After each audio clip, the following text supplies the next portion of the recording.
welcome to this episode of So What's the Catch? It is one of the highest of high holidays. April 20th. Hi, I see what you did there. Yep. And we're starting with some baseball talk because why not? Because baseball's fun. Baseball should be happening in 9 minutes, which it hasn't happened here in Cleveland in the past 2 days because it snowed. It feels like it's been an eternity. Sorry. Hi, guys. I'm Bryan. That's Josh over there. He doesn't feel so hot right now, but he'll speak eventually.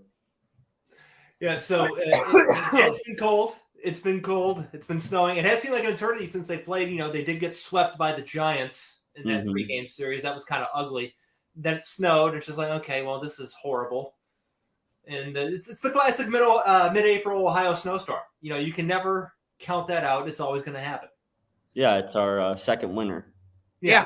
It's like they say second breakfast in the Lord of the Rings. We have second winter. It was the fake spring. We all got sucked in. We're like, oh, springtime. And no, it wasn't spring. We had our second winter. Now, real spring should be here, maybe? Maybe? I have no idea. You know how my saying is Mother Nature is drunk, but because of today, Mother Nature is high. It's fitting for today. It is fitting for today. Real quick before we get into it, James, your shirt, it looks like it's just a number 6 shirt, and I was thinking it was a Baker Mayfield shirt before I realized it's an awesome baseball shirt. Yep. But your framing had it just like you're just a number 6. I was like, are you wearing a Baker Mayfield shirt? No, good Lord, no. Yeah, I thought you were trolling us for a minute. Yeah. No, that's a great shirt. I am not wearing a Baker Mayfield shirt. Okay? Yeah, but that brilliant 643 shirt is a good segue for us, though. Jump right into MLB action. It's baseball season, so of course we're going to talk baseball. Yeah. So the big news, other than the games being snowed out, which James already mentioned, 4 players going down to the COVID injured list. So, James, you want to tell us a little bit about that? Yeah, Owen Miller, Yu Chang, Cal Quantrill, and Anthony Castro all land on the COVID list. And when it was initially reported, it didn't have the COVID designation, but like all those guys being named at once, it's like, okay, we know what this is. It's COVID. You know, we've been doing this for a couple of years now. We know the deal. Yeah, when it's mystery IL placement and nothing's told, like, okay, it's COVID. And that's what it is. I mean, Yu Chang was already on the IL, so he gets placed on the COVID IL in addition to already being on the IL. So he's on double secret IL, super secret IL. It's the next level of injured list. It's regular injured list, then injured list part 2, Electric Boogaloo. This is Inception. Inception injured list edition. But yeah, the big one that's going to impact play today directly is going to be Owen Miller, who's been absolutely ablaze for the Cleveland Guardians. It was a bummer to see him on that list. Obviously, you don't want to see anybody go down on the COVID list, but he was one guy I was, particularly excited for against, this big series against the White Sox early on in the season. Yeah, I mean, he's turned into a key player. He's someone that we've, kind of are leaning upon, hoping that he just comes through. He's turned into, it's early, I know, but he's turned into an everyday player for this team. So, having him a part on this team and, kind of pushing other guys who I don't think belong with the roster or in the lineup, pushing them out of the lineup, I think has been really important. And him not being able to play for an undetermined amount of time, I think it's just 2 negative COVID tests 24 hours apart. So I think he could be like back Friday, Thursday. As long as he's asymptomatic and gets the negative tests, then he's back by Friday. Is it still the asymptomatic thing? Because I thought or is that the NFL that was allowing symptomatic with negative tests? Oh, I'm not sure. You might be right. I know there was a distinction. One of them is more than the other. It might have been the NBA that did that. One of the leagues has done like symptomatic but negative tests you can play. But I don't remember which league it is. But Miller's the most impactful player that landed on the list. Yu Chang hasn't played in a minute, and I don't know how much longer he's going to be on the roster to begin with. Cal Quantrill's spot in the rotation wasn't necessarily up for a minute, so they can weather that storm. Yeah. And Anthony Castro's been kind of forgettable so far. So he's definitely seen some innings, which is good. We've got some work out of him early, but nothing particularly impressive from Anthony Castro. But Owen Miller, when you look at, wins above replacement, when you look at who he's replacing, his WAR is a little bit skewed. You know what I mean? Because he's not his replacements aren't the average big league replacements when you look at guys like Yu Chang and Bobby Bradley. So not only is he awesome to have in this lineup because he's batting freaking 500 right now, but it's also awesome because it keeps those two, whatever you want to call them, offensive black holes in the batting order from being in the lineup. I mean, you're not wrong about that description. I mean, Owen Miller hasn't played in a couple days, and he still leads all the baseball in doubles and batting average and slugging, and leads the American League in OPS. Yeah, his start has been special, for anybody in any league. His numbers have been very impressive. He kind of got kicked aside a little bit by the light that was shown onto Stephen Kwan for a week there. I think now I remember last week your thing was Stephen Kwan appreciator, which I still am, by the way. I am thoroughly a Stephen Kwan appreciator. But yeah, he kind of took a back seat to that story and hasn't got the attention I think he deserves because he has been an absolute stud for the Guardians. Yeah, he has been. And Stephen Kwan's not in the lineup for the first game, probably going to be in the lineup for the second game because Keuchel is a lefty. Yeah. I believe, right? Yeah. Okay. I believe so, yes. Yeah, Keuchel's a lefty. As soon as that, I'm like, I felt confident saying that, but as soon as I come out, I'm like, maybe he isn't. But yeah. Yeah. So have him in for the second game when they're facing Jimmy Lambert or whoever the hell it is. Yeah, the guy that pretty much nobody's ever heard of. But transactions going the other way. Gabriel Arias has been promoted as the extra man for the doubleheader today. 3 other pitchers have been added: Tanner Tully, Kirk McCarty, and Eniel De Los Santos. There you go. There we go. I almost got through that one. Those guys have almost also been promoted to the active roster. They're going to be somewhat important, considering that 2 pitchers are gone, and it's a doubleheader today, and they're going to be playing some games in a row here. So White Sox are a good team.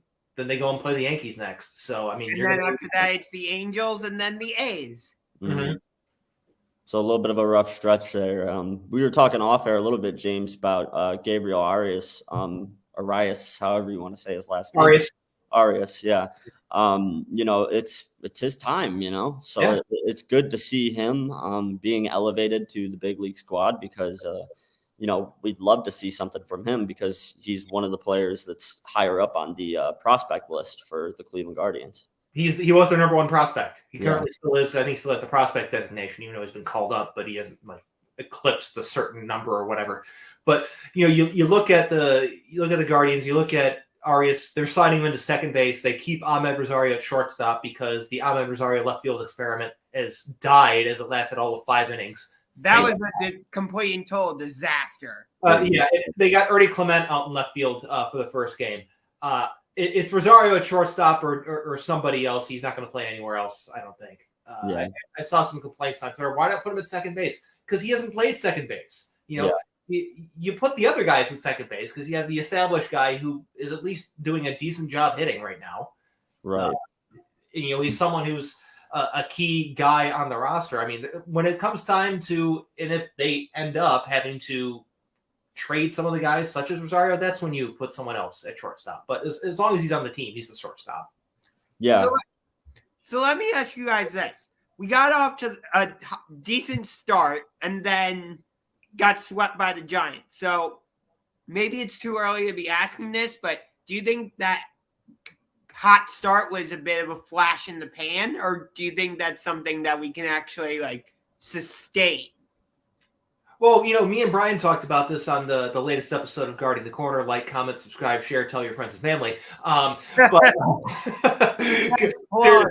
seriously, check that out. But The Giants are the best team they faced so far, and the three pitchers that they faced in that series, they all had bad track records against. Those guys have absolutely dominated the Guardians hitters in previous matchups before, outside of Jose Ramirez against Carlos Rodon 2 years ago. So, all those guys have shut those guys down before, so it wasn't necessarily all that surprising.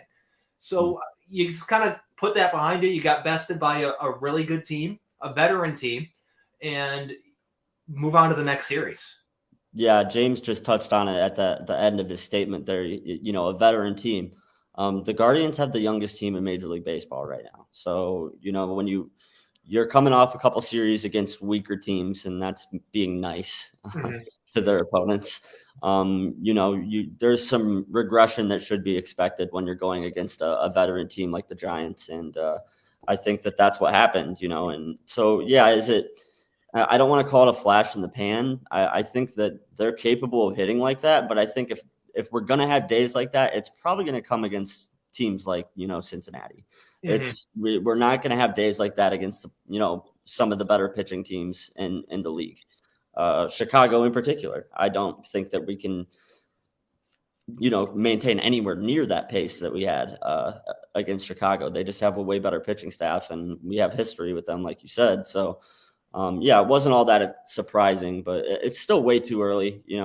I think we'll find that this team's probably going to land somewhere in a middle ground between the two of the losing skid and the winning skid. And this is going to tell us a lot about where we're at, because this is a divisional opponent. This is the team that everybody knows is the team to beat. We're going to find out a lot about this team in this couple games against Chicago, I think. What I think this is mostly is that this is an average baseball team. They're going to beat the bad teams, and they're going to not perform as well against good teams. And a quick side note, I have the game on behind my laptop here. If I had all the camera angles available to me, I'm pretty sure I could count the amount of people in the stadium right now. Yeah, not good. It is empty. Empty seats galore. What do you expect though on a 2:00 game on a Wednesday though? Yeah, exactly. Shout out Empty Seats Galore, though. That's a great Twitter account. I love that Twitter account. That Twitter account is amazing. It's so good. And speaking of empty seats, another team that is dealing with empty seats of sorts is the Oakland A's. The Oakland A's. I believe it was 3,792 people at their game last night.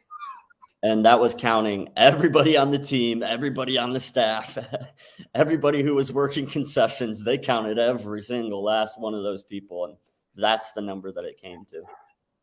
Yeah, let me see if I'm pretty sure I got the number close. Let me double check, because I might have transposed a couple numbers here.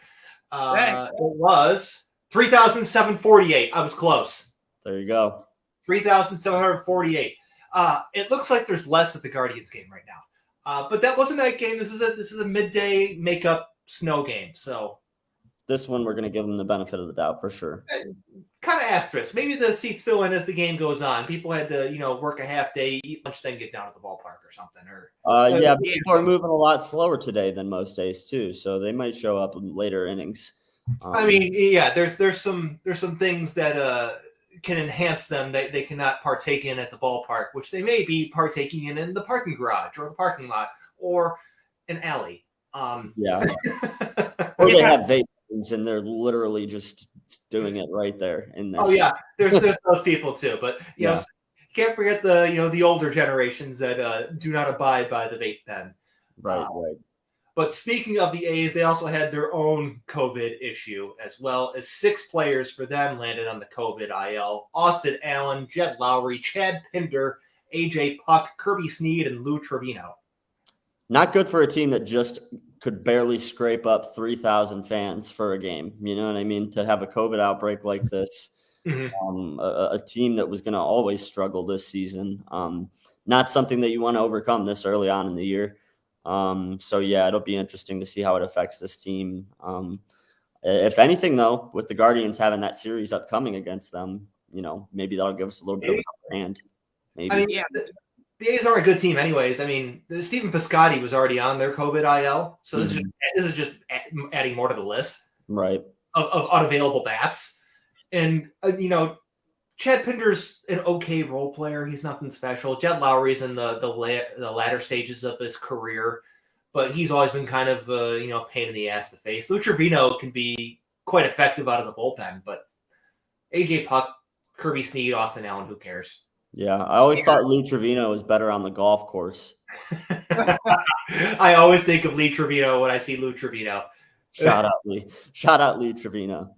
Who has one of the best cameos of all time in Happy Gilmore. Oh, excellent cameo. Excellent. Lee Trevino. Yeah. Fantastic movie too, by the way. Oh, one of the best sports movies of all time. Oh, absolutely. It's one of my favorites. Yeah. Him getting into a fist fight with Bob Barker is just the best. Like, who gets into a fist fight with Bob Barker? I know, of all people. I know, right? Yeah, it was an amazing movie. But yeah, things are not good for the Oakland A's right now. And like you said, they were never going to be a good team. And some of the guys you mentioned, like, yeah, their stats aren't going to jump off the page at you. But when you look at the guys behind them that they're going to have to put in the lineup to replace, it's a big impact for them. So yeah, I think that they're going to struggle to get through this little patch of their beginning of their season with these guys being out. Yeah. Who's the best hitter in their lineup right now? Is it Sean Cakes Murphy? I think it has to be, right? Probably. He's got a dump truck ass. I mean, I can't think of anybody in their lineup besides Sean Murphy right now. Yeah. Neither can I. Ramon Laureano suspended for PEDs. Kristen Pache. There we go. There's a guy. There's a guy. That's a name. That's someone I've heard of before. Right. Oh, Stephen Vogt is on their team still. Billy McKinney, Seth Brown. The reason I ever heard of Seth Brown is because of Dallas Braden. Tony Kemp. Elvis Andrus, who's on their team. There you go. That's it. Yeah. It's no wonder they're having issues with attendance there, I mean, I'm having a hard time recognizing these players. Right, and you're a diehard that's in 18 different fantasy leagues. So, hey, listen, I was up till the 48th hour and first minute to scoop someone off a prospect spreadsheet after he reached the minimum at that threshold the other night. Okay, so I love that. Getting Joey Bart the other night was awesome. One of my favorite young players too. Joey Bart's awesome. I'm a big Joey Bart guy. Yeah. Especially in fantasy baseball where catchers good offensively are hard to come by. They're very hard to come by. And if I'm not mistaken, he had to fill in for Salvador Perez in your lineup, correct? He did. I have Salvador Perez, Joey Bart, and Adley Rutschman. So I've cornered the market on offensive catchers, my friend. Yes, you have. Yeah. I cannot wait to see that kid, Adley Rutschman. He's going to be special. Yeah. What was that, Josh? Sorry I kind of interrupted you. No, you're fine. I actually did a little bit of research because, we've talked about the possibility of the A's maybe moving to Vegas. It sounds like that isn't really picking up steam because Vegas doesn't want to pay the amount of money to bring Oakland in, or bring the A's in, I should say. Well, Oakland doesn't want to pay the amount of money to keep the A's there. So, no problem. Yeah. If it's not Vegas, they might end up somewhere else because Nashville. Yeah. Ooh, that'd be a cool town for baseball, I guess. I would think they would probably want to stay on the West Coast because they've been there for a minute. They haven't been in the Eastern time zone in 70 years. Yeah. I think it's been at least since they were in Philly. Right. Oh yeah, that's true. Long time. So maybe they just moved out there. So maybe they just do what the 49ers did and move down to Santa Clara. Maybe. I don't know what the territorial rights situation is. I mean, the Giants could have some territorial rights for that. So that's part of the equation when it comes to relocation. But when you look at possible other West Coast locations, maybe they move north to Portland. That'd be cool. Portland's a cool town. That'd be great baseball there. They've had massive success with the Portland Timbers too. So they've shown that they can, bring out a passionate fan base for a sport like baseball for sure. Mm-hmm. And when they're able to, solidify that, A's Mariners rivalry a little bit more, have a little bit closer. Yeah, proximity would help that rivalry for sure. Mm-hmm. breathe some new life into that. And there's already, Portland and Seattle are already kind of rival cities. You know what I mean? So that's like built in. So that it would almost add like a new element to it. Right. You know what I mean? So aren't the Sounders and Portland Timbers like two of the biggest rivals in MLS? Yeah, that's a huge rivalry. That's a big rivalry. And you look back to, when Seattle still had the Sonics and Trailblazers, that was a rivalry. Yeah. So, it already exists between the city. Why not just add another team to the mix? Yeah. I like it. Yeah, I like that too. Yeah, I think that'd be pretty cool. I'm excited to hear what you think about this next thing we got on our rundown here, the Tommy Pham incident. Luke Voigt and Tyler Stevenson. Oh, my God. So Tommy Pham wants to fight Luke Voigt for his slide into Tyler Stevenson. The slide, I don't know what to think of the slide, to be honest with you, because Stevenson was kind of up the baseline, in the baseline. Mm-hmm. You can't block the plate anymore. Can't do that. Nah. So I think Voigt's slide is, by the rules of the game, permitted, lawful. Mm-hmm. But some people have issue with him going feet first. I don't have an issue with him going feet first because, like, for me, this is just a play that happens. Like in baseball, you're gonna have the timing of a play like that. These things are gonna happen. I didn't feel like there was any intent there. Like it looked like when he was rounding third and making his way towards home, he had a normal base path that a runner would have. Mm-hmm. And then Tyler Stevenson kind of jumps into the base path. Yeah. And that kind of causes him to reroute and try to go inside the baseline. And so I think that's why he went feet first, is because he had to kind of change. Mm-hmm. And, so it looked like he was kind of trying to avoid him. But the way that his arms met his face, it was hard not to look at it like, wait, did he just go into his face mask? But I don't think that's what happened. I don't think there was the intent there. I think Stevenson knew what he was doing when he's sticking his body out in front of him. He knows that you're going to, absorb some kind of collision there.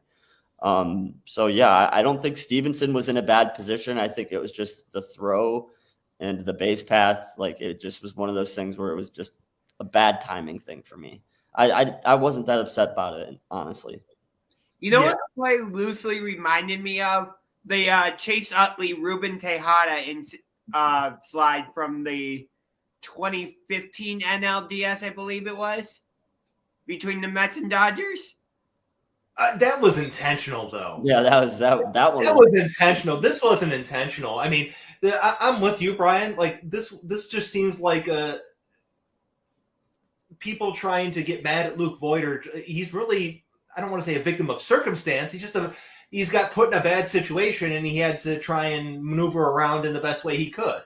Yeah, and I think the Chase Utley slide, like, that was some bullshit. No, I get that, but I'm saying that circumstances, kind of the two plays in that regard, the plays kind of reminded me of each other. Well, from a look standpoint, kind of, but like how we got to the end, absolutely not. Yeah, I think Luke Voigt's a victim of, with everything that happened to Buster Posey and then them changing the rule about blocking the plate and everything. Mm-hmm. Everybody's got such bad memories from that because Buster Posey's such an impactful player in baseball, and like to lose a player like that, like they did.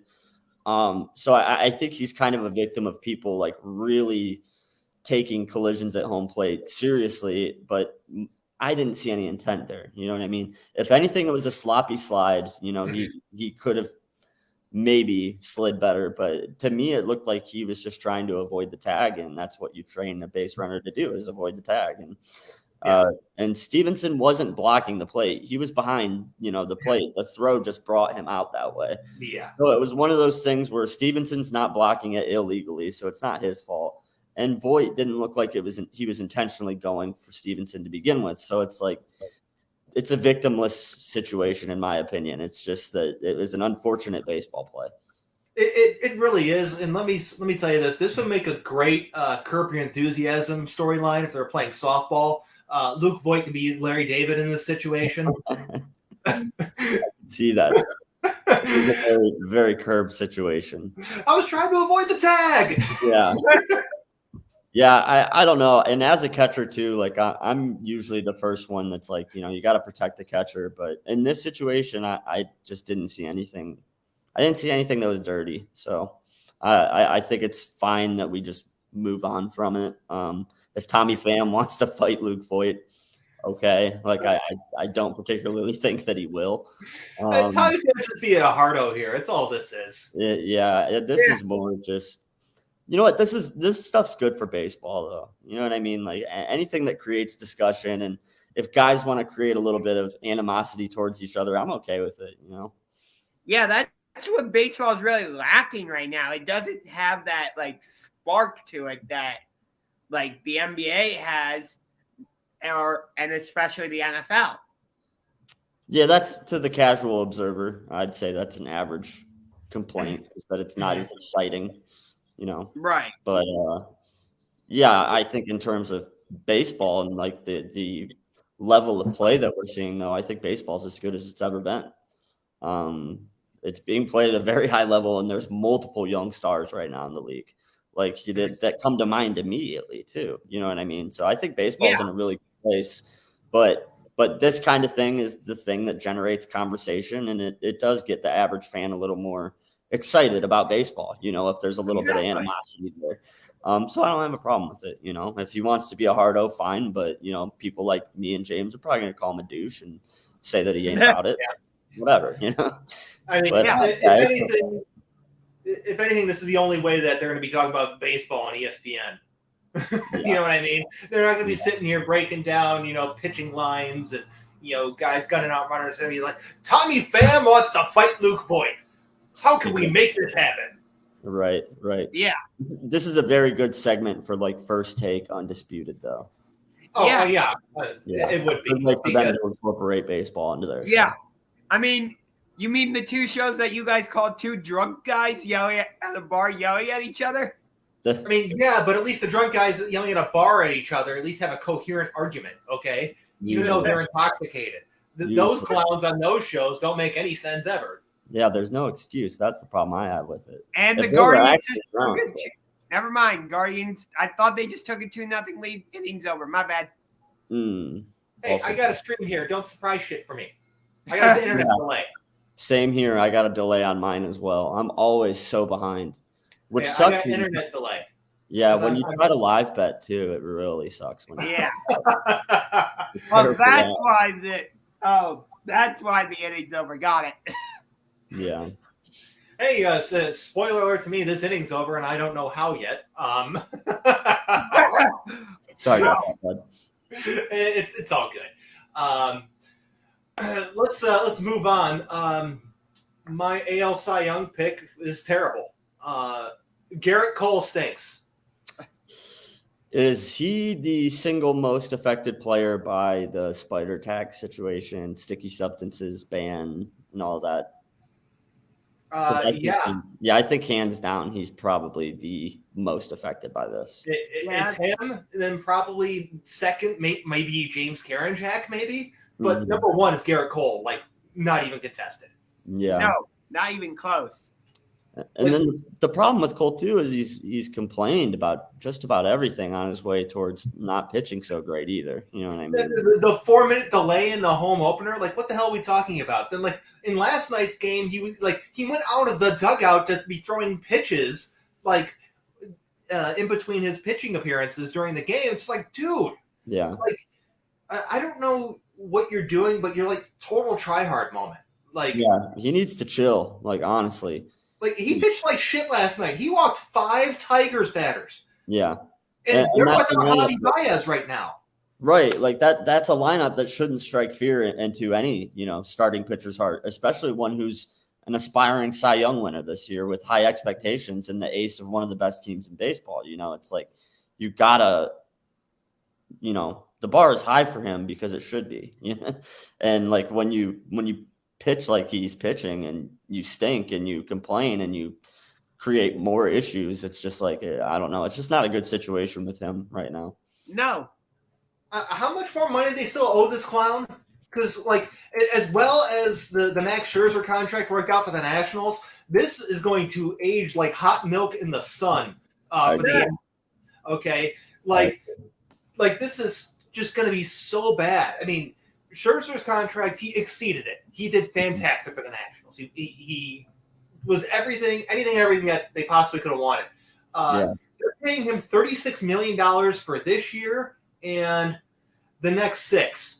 Yeah, and he's pitching like someone who should be the 4th or 5th pitcher in that lineup. You know what I mean? And the problem with having a contract like he has too is like you're going to deal with that ego thing too. You know what I mean? Like, do you move this guy from being the number 1 starter in a rotation, you know, when you're paying him how much more money than the rest of the guys in the rotation? You know what I mean? Like, they're kind of handcuffed in this financial situation in a way. I don't know. It's just a bad situation bad for the team, bad for Garrett Cole. And it's still really, really early. He might be able to adjust, but it feels like with him not having the substances that he used, he's just not the same guy. I guess the one thing the Yankees can lean on is that right now they're tied with the Red Sox and Blue Jays for the top spot in the AL East. They're all 6 and 5. Yeah, it's too early to really even be concerned with positioning. You know what I mean?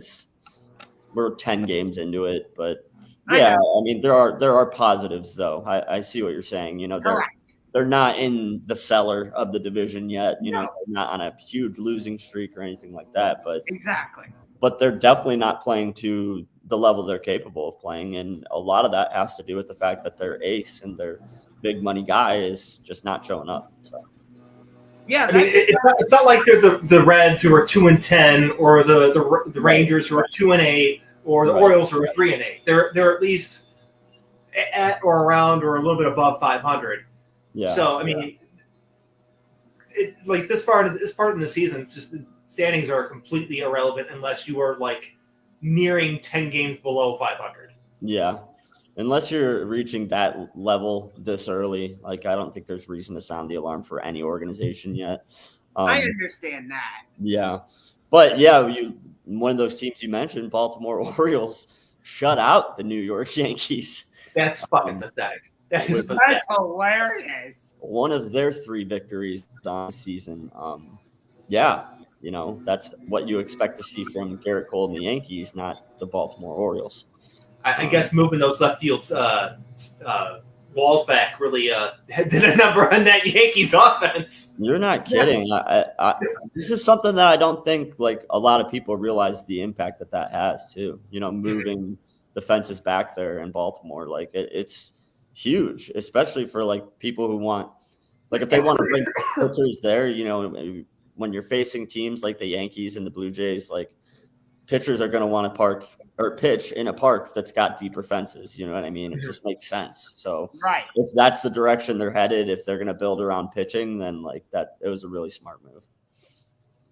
I mean, they got to do something. I mean, because it has been a complete failure up to this point. Right. But I think this is a good alternative to scrapping a historic, you know, venue. Yeah. It is. And, you know, that, you know, and if along the way they fuck up the Yankees and make them look like shit, that's just a bonus. Yeah. Right. It's a bonus for us, for sure. Exactly. Yeah, but that division, though, I mean, they're going to eat each other alive, for sure. Oh, yeah. That's a brutal division. So, yeah, it's no surprise that Baltimore is where they're at. It's a little bit of a surprise that the Yankees are where they are, but still too early to really sound the alarm. Correct. So, yeah, we're all kind of on the same page with that. Yes.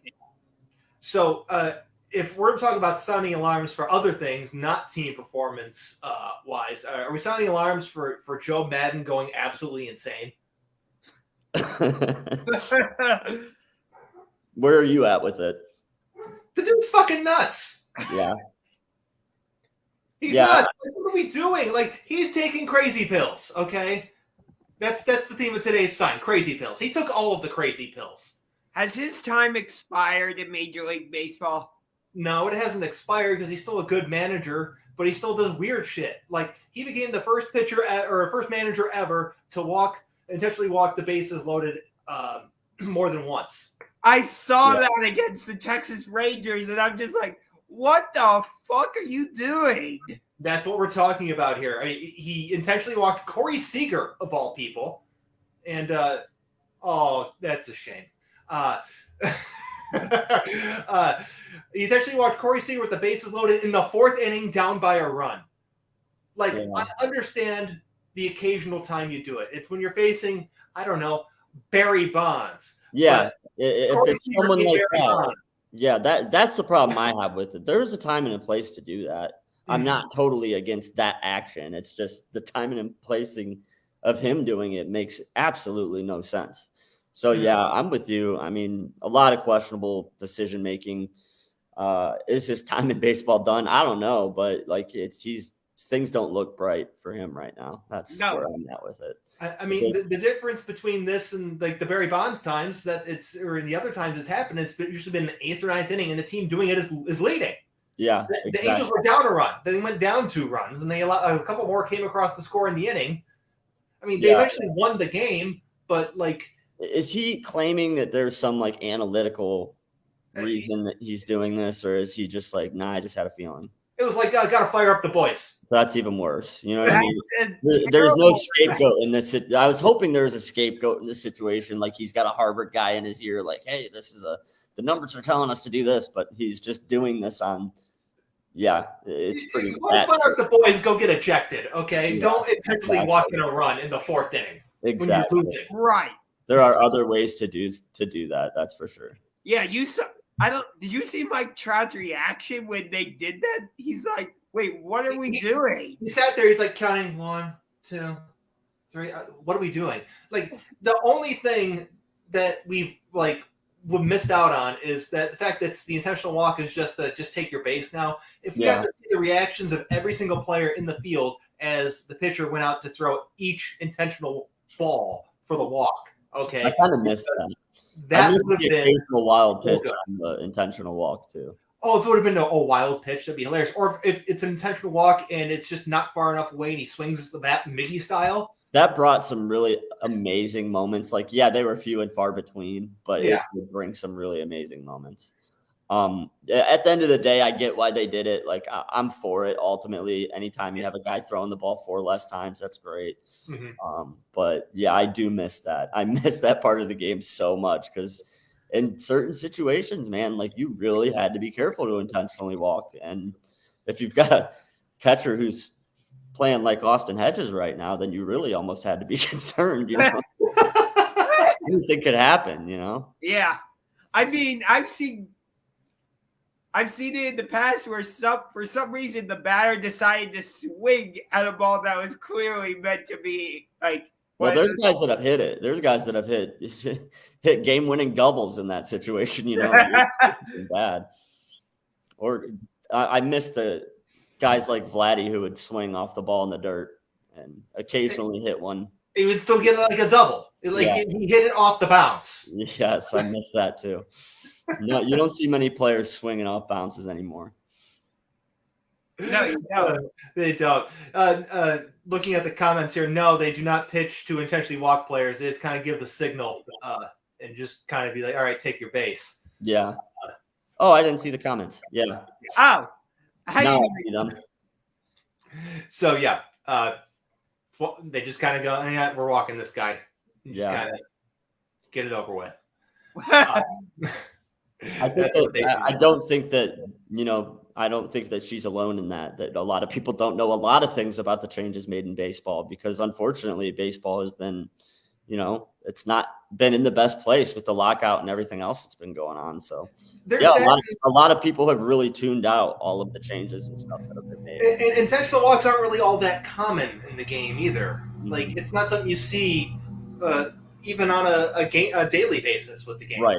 You know what I mean? That's what makes Madden's actions even more questionable. It's like intentional walks are so, few and far between now anyway. And the situation that he's doing them is even more bizarre. But yeah, I have listened to like several podcasts discussing this and I have not come across one person saying, oh, this was a great idea. It's just like, what the hell was this guy doing? Yeah. Like, I think someone asked, is he senile? I think that was a valid question.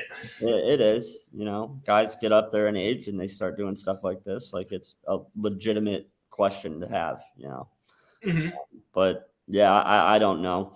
I think a lot of this might be Joe Madden just maybe thinking he's a lot smarter than he really is. It's Joe Madden being weird for the sake of Joe Madden being weird. That's Okay. Like he feels like he's got the clout to just do these bizarre things and like feels like he's gonna outsmart people, but really he just looks crazy when he does it. I mean, we're like what? We're like a week away before he brings in like a snake into the clubhouse again. Oh God. Yeah. Wasn't he the one that brought penguins into the clubhouse also? He might have. I have no idea. I don't discount any possible weird Joe Madden story anymore because Nor Joe do Madden I. is weird. Yeah, nor do I. I'm pretty sure he did. I mean, I'm going to Google it now because I'm curious. Mm-hmm. While you Google that, we should segue into some really big baseball news. Ronald Acuna Jr. is beginning his rehab assignment. It is going to be awesome to get Acuna Jr. back in baseball. And for a team like the Atlanta Braves, they could not be more in need of his services at this time. They're a team that's teetering on the edge. And I think that this is big news and really good for baseball. Yeah. Actually, quick, before we get really into that, we do have a question. Do you think if they lost, there would have been more, what word is that? It's attention. Yes, he would have been completely roasted by everyone. He would have been actually discussed on ESPN more than he would have. He wouldn't have just been relegated to the Baseball Tonight podcast. Or that's a really good question. MLB show. Yeah, so, I mean, that's a very good question there.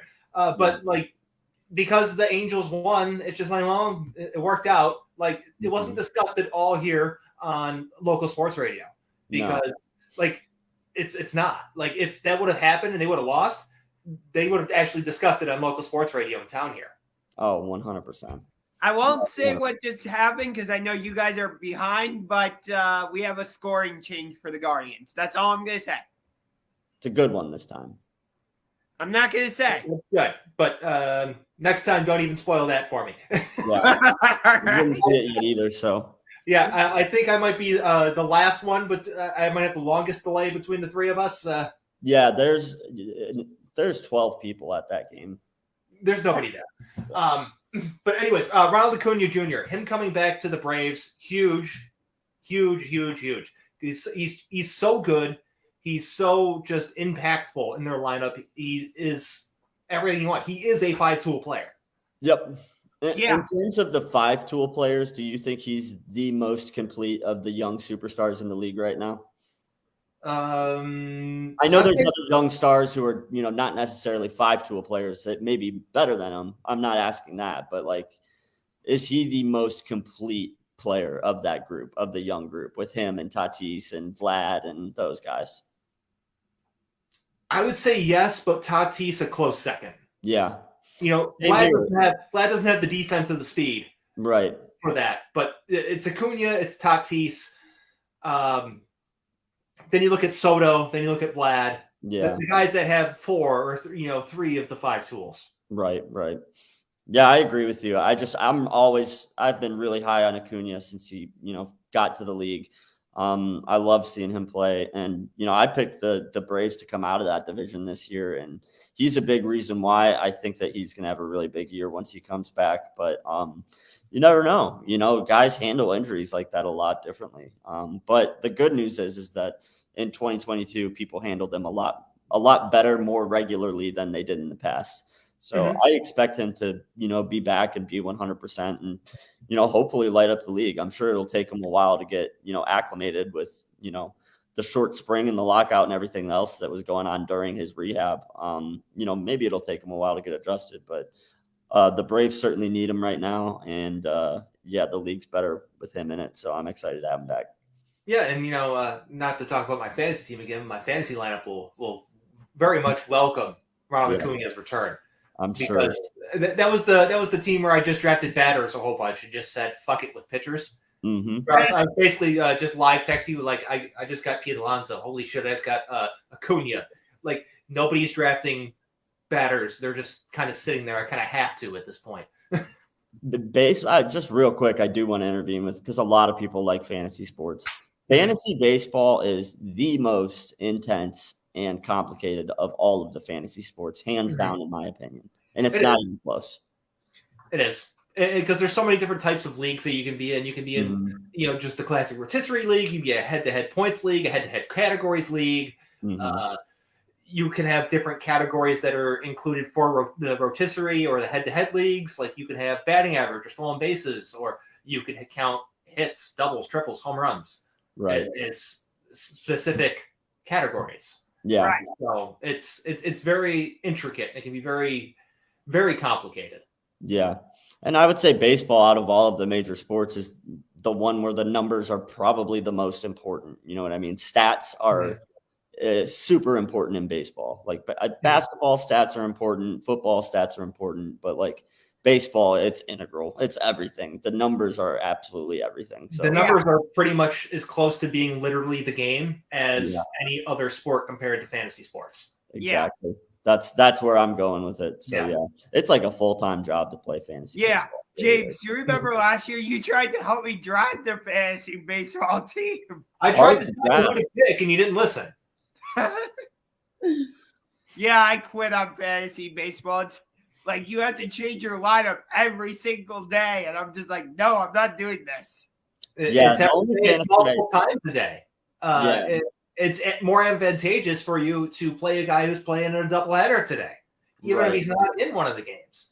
Yeah. Like for what it's worth, I have Stephen Kwan on my lineup today, even though he's not in the first game. Mm-hmm. Yeah, it's decisions like that, just next level stuff. Yeah, like I tried to play fantasy basketball and fantasy hockey. Same thing. It's like, oh, I have to take this player out today. Oh, but they're playing tomorrow, so I have to put them back in the lineup. Whereas fantasy football, I'm just like, okay, this is easy. All I have to worry about is setting my lineup for this week and let it go. Yeah, the only fantasy sport I engage in now is football, just because it's the easiest to keep up with. It's there's a long time between each game. You got plenty of time to make moves and stuff. But that's not all I have to say about that. Just but getting back to the Ronald Acuna Atlanta Braves stuff. Thank you. Good segue. Braves right now are in the midst of a series against the Dodgers. Last two teams to match up in the NLCS, last two World Series winners. It's Freddie Freeman against his former team. This is a very intriguing series early in the season. Yeah, I agree. It is super early. Later in the year it'll have a lot more significance, but these games, matter to these two organizations for sure. I think it was really cool to see Freddie Freeman have pretty much immediate success upon his return. I think it's cool that he kind of gets to close the book on that chapter and move forward. He hasn't made his return to Atlanta yet. The series is in LA. Oh, yeah, I'm sorry. But having early success against his former team is my point. I get what you mean. Yeah. It's nice for him to be able to turn the page on that because this was a big move. Freeman moving from Atlanta to LA was an absolutely massive move. So, yeah, I think for him to immediately have success going back up against them is really going to help him to turn the page on that, because that's a big move for someone coming off a World Series win. So, yeah. It is. It's very important for someone to, when they're changing teams and especially going to a place like Los Angeles to have that immediate success. Yeah. High pressure. We've seen guys go to LA before and flop, and it's not pretty. No. Yeah, it's not pretty. It's a whole different ballgame when you enter a market like that. The spotlight is a lot more intense than I think a lot of people realize before they make the move, and not a lot of people handle it well. So that's why it was so. Russell Westbrook. Yeah, that's why it was so impressive to me, though, for him to immediately have success like that. It was like, oh, okay, this guy's built for it. So I think he's going to be a good fit in LA. I kind of wasn't too confident about him being my MVP pick, but he looks pretty good this early in the year. So pretty happy. He does look good. Yeah. Let's moving on. Jake Arrieta retired. Mm-hmm. Yeah. This is a big one. Yeah. He was a hell of a pitcher. I really thought his career was pretty much over before it even started when he was with Baltimore. Then he became something with the Cubs, and he became just an absolutely dominant pitcher for that team. Yeah, huge reason why the Cubs won the World Series in 2016. Yeah. It's hard for me to find good things to say about this particular person because the memories are so bad. Gosh, we blew a 3-1 lead. I have a couple Cubs things, but I'm not going to bring them on the show. Don't worry. Well, appreciate that. No, but you're right. He's such a good pitcher. And for him to go to have success on the big stage like that, because I was with you, like when you get drafted by Baltimore, it's like, oh boy, where's this career going to go?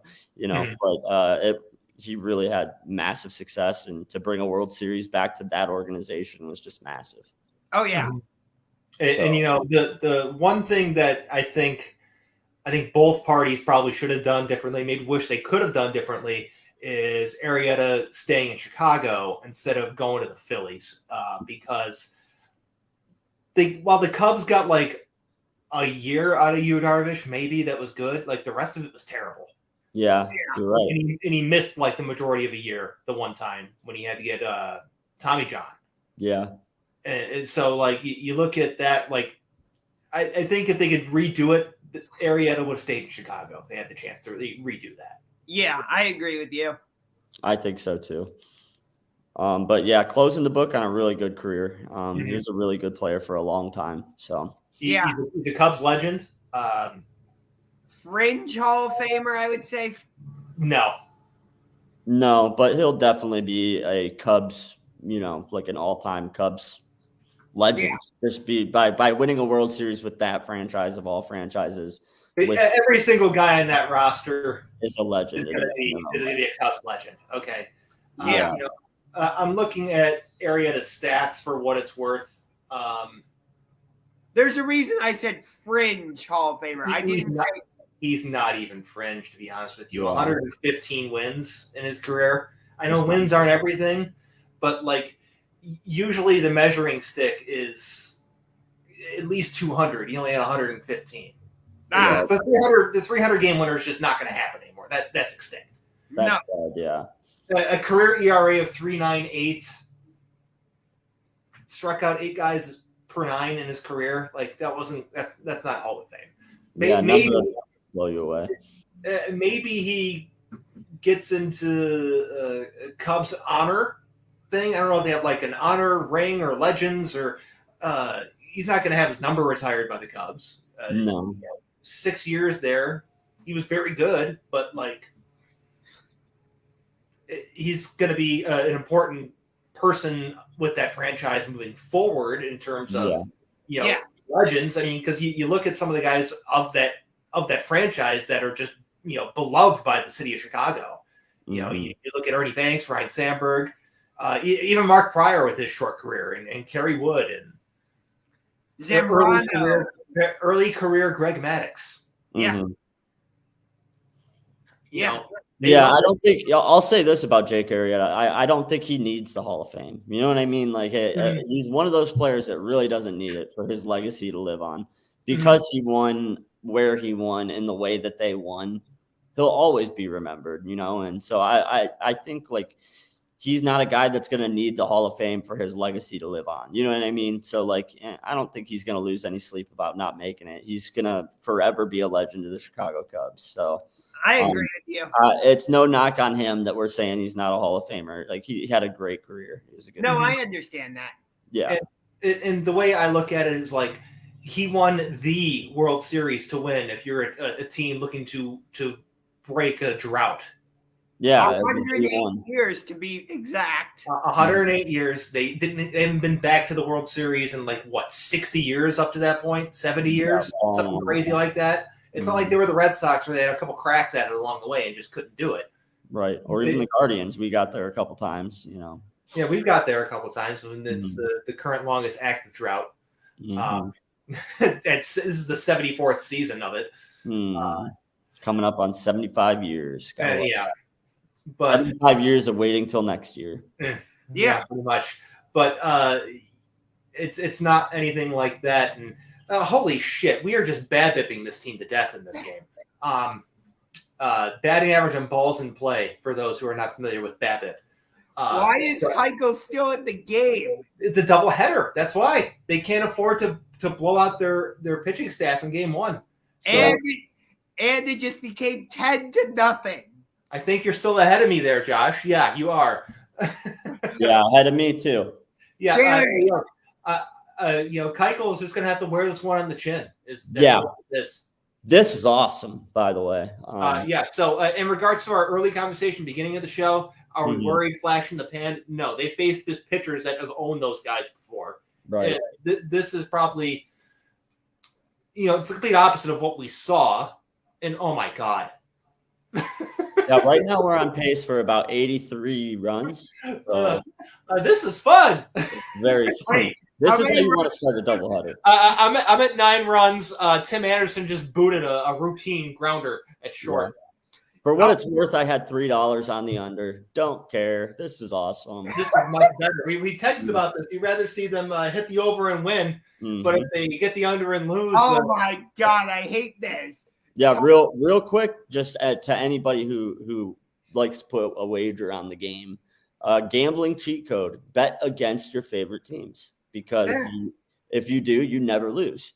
You're either coming away richer or your team wins. So it's the ultimate cheat code. So as Keuchel was just coming out of the game, the umpire had to check his glove and stuff.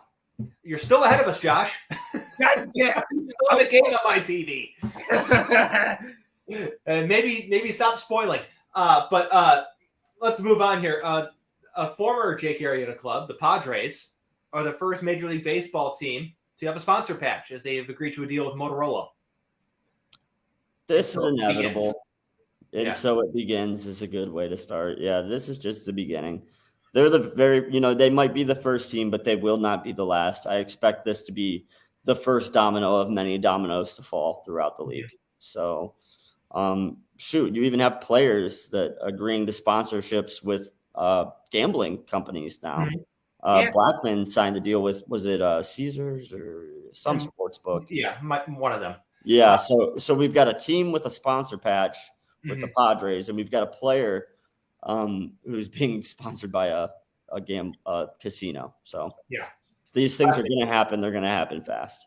I can't wait till Barstool ponies up the money to get a sponsor patch on Major League Baseball uniform. It'd be hilarious. That's going to be fun. That's going to be great. It's going to be awesome. Oh my God. It would be such a power move by Dave Portnoy to get the sponsor patch on the Yankees. Oh my God. Oh, yes. That would be like Elon Musk buying Twitter. That would be his Elon Musk moment. That'd be his move. 100%. That'd be his move for sure. But let's keep going. That's going to wrap up our baseball stuff. That was a nice solid hour of baseball talk. That was awesome, boys. I love talking baseball. So cool that we got an hour out of that. Thanks to everybody who's still listening. For the non-baseball fans, we are moving on, and we do have football news. So back to our most popular topic. It is football news. Breaking news: Deebo Samuel has requested a trade. Well, not really breaking. It is on the rundown. But you're right. He has requested a trade. Sounds like things aren't great in the negotiations between him and the 49ers. Apparently it's not a money thing. It's he doesn't want to be there anymore. Yeah. From what I'm just kind of speculating, I have no information about this. He probably doesn't want to be a running back anymore, which is what they basically made him do. He doesn't want to be paid like a running back. I know that for sure. Because next to quarterback, wide receivers are the highest paid player position. Yeah, he signed get that ridiculous contract, and he's like, "How do I get that money?" Yeah, so he definitely wants to be looked at as a wide receiver. He wants to negotiate his contract as a wide receiver, and it sounds to me like he's not particularly happy with the role that he had, and he really wants to focus on being a wide receiver. That's kind of my take on it a little bit. I think a lot of that is influenced by money, but he also knows that your career is a lot shorter when you're running the ball. So if you want to extend your career, if you want to make more money, then you want to kind of focus on being a wide receiver for sure. Right. It's awesome to have a weapon like Deebo, and I still think it's important to have package plays for him wherever he goes or ends up. But Yeah. I think that if that is what's going on, if he's like, look, I don't want to be carrying the ball 10, 15 times a game, I think that makes perfect sense. And I agree with him. I think that's the smart thing to do. Yeah, 100%. So, I jokingly tweeted this out last night, but Andrew Berry, do your thing. The Browns do need another wide receiver. The offense is not all that different from what he ran in San Francisco. It's not. Fuck them draft picks. Fuck them guardrails. Go get me a good wide receiver to play next to Amari Cooper. I'm with you. You never know with the draft. If you don't have a top of the first round pick, you never know. 95% of these like day 2, day 3 guys flame out. That's just the reality of it. So yeah, I'm with you. We just saw how the Buccaneers won a Super Bowl. We just saw how the Rams won a Super Bowl. We want to win a Super Bowl. The blueprint is there, and you got to go out and spend money. You got to go out and get guys. And if that means that you got to trade some more draft capital, I'm with you. I think I'm okay with that. Yeah, I'm all right with it, but I don't know if we have the cap space to do it since because of A, the contract we gave to Deshaun Watson, B, the contract we just gave to Denzel Ward, and C, I think didn't we just recently give a contract extension to Nick Chubb also? Yeah, but his is a very team-friendly deal, and if you don't got to pay a running back like you got to pay a wide receiver. If the unfortunate thing happens with Nick Chubb and they have to move on, it's not going to hurt them. Yeah. Let me pull up a guy like Ezekiel Elliott and how his production has gone down.